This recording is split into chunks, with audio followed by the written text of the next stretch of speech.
Keeping Nutanix Move up to date allows you to access new features, security patches, expanded OS support, and component updates.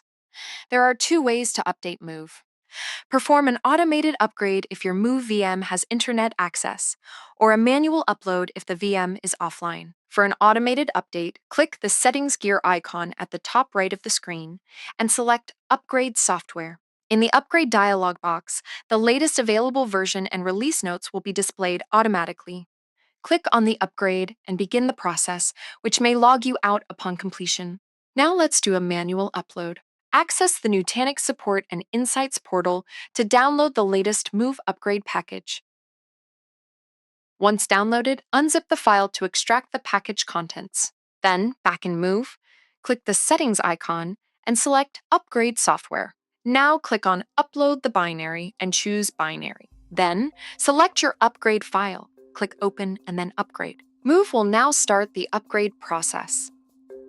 Please leave a comment and let us know if this was helpful. Thanks for watching.